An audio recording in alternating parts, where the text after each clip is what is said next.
సరూనగర్ పిఎస్లో నిన్న కేవీఆర్ సతీమణి విజయలక్ష్మి గారు కేసు పెట్టడం జరిగింది. సో దానికి సంబంధించి మనం కొన్ని అంశాల పట్ల పెట్టినాం. ప్రొసీజర్ ఫాలో కాలేదు, సో వాళ్ళ యొక్క పబ్లిక్ సర్వెంట్స్ డ్యూటీస్ డిశ్చార్జ్ చేసి చెప్పేసి ఆ కోణంలో సీరియస్ అఫెన్స్ ఉంది కాబట్టి ఆ కేసు పెట్టి అరెస్ట్ చేయాలి. యాక్చువల్గా నాన్ బెయిలబుల్ సంబంధించిన కేసులు వస్తాయి. అదేవిధంగా వీళ్ళ ఇంటికి సంబంధించినటువంటి ట్రెస్ పాస్ చేసిరు, దానికి సంబంధించి కేసు పెట్టాలి.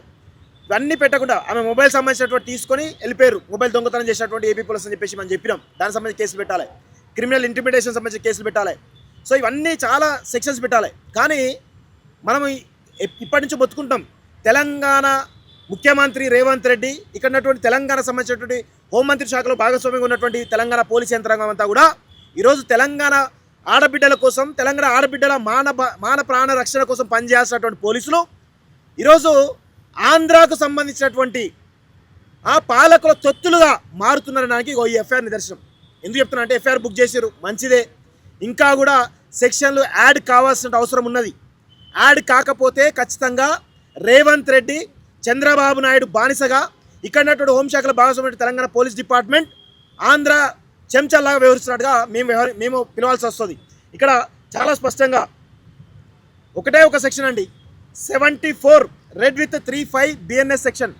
ఇది ఏంది అని చెప్పేసి ఒకసారి చార్జ్ జీపీలో అడిగితే కేవలం ఈ అమ్మాయికి సంబంధించినటువంటి ఎవరైతే ఉన్నారో విజయలక్ష్మి కేవీఆర్ సతీమణి ఎవరైతున్నారో తనను అసభ్యకరంగా బిహేవ్ చేసినందుకు పెట్టినటువంటి సంబంధించిన సెక్షన్. దానిలో ఆ ఎస్ఐ శ్రీనివాస్తో పాటు కొంతమంది పైన కేసు పెట్టారు. కానీ అమ్మాయి చాలా స్పష్టంగా కంప్లైంట్లు ఇవ్వడం జరిగింది.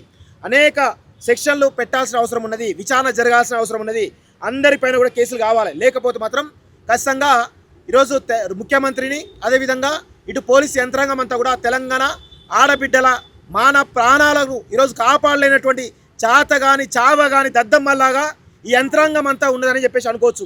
ఇక్కడ చాలా స్పష్టంగా చెప్పినాం మేము. ఆమె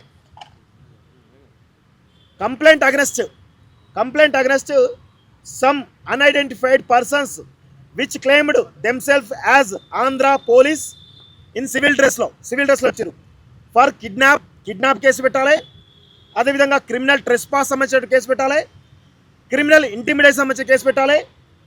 అదేవిధంగా assault and public servants not discharging their duties, disobeying direction of law, modesty of women, ఇన్ని రకాల సెక్షన్లు పెట్టాలి. కేవలం మోడెస్టీ ఆఫ్ ఉమెన్ అనేటువంటి ఒక అమ్మాయితోటి అసభ్యంగా ప్రవర్తించరు అనేటువంటి కోణంలో మాత్రమే ఒకటే ఒక సెక్షన్ పెట్టడం జరిగింది. ఇది ఆంధ్ర పోలీసులకు, ఆంధ్ర ప్రభుత్వానికి మన తెలంగాణ హోంశాఖ, తెలంగాణ పోలీస్ డిపార్ట్మెంట్ గులాంగిరి చేస్తున్నదా? ఒక ఆడబిడ్డ, మన తెలంగాణ ఆడబిడ్డ, తెలంగాణ బతుకమ్మ, తెలంగాణ బోనమ్మ ఈ ఇక్కడ సంస్కృతి మనకి, ఆ సంస్కృతితో కొలుచుకునేటువంటి ఒక స్త్రీ మహిళలను ఈరోజు తెలంగాణ సంబంధించినటువంటి పోలీస్ డిపార్ట్మెంటు ఎంత దారుణంగా వ్యవహరిస్తుంది మీరు తేల్చుకోవాలి. తెలంగాణ పోలీస్ డిపార్ట్మెంటు ఖచ్చితంగా ఇన్ని రకాల సెక్షన్స్ పెట్టాలి. లేకపోతే మా పోరాటం ఆగదు. ఖచ్చితంగా తెలంగాణ పోలీస్ డిపార్ట్మెంట్ పైన, తెలంగాణ హోంశాఖ పైన, రేవంత్ రెడ్డి పైన కూడా ఖచ్చితంగా మేము పోరాటం చేస్తాం. అదేవిధంగా చంద్రబాబు నాయుడును, పవన్ కళ్యాణ్ను, రేవంత్ రెడ్డిని, ఇంకా లోకేష్ కూడా అసలే వదిలిపెట్టము. తెలంగాణలో అడుగుపెట్టినాం. ఇది మాత్రం ఖచ్చితంగా సీరియస్గా వార్నింగ్ ఇస్తా ఉన్నాం.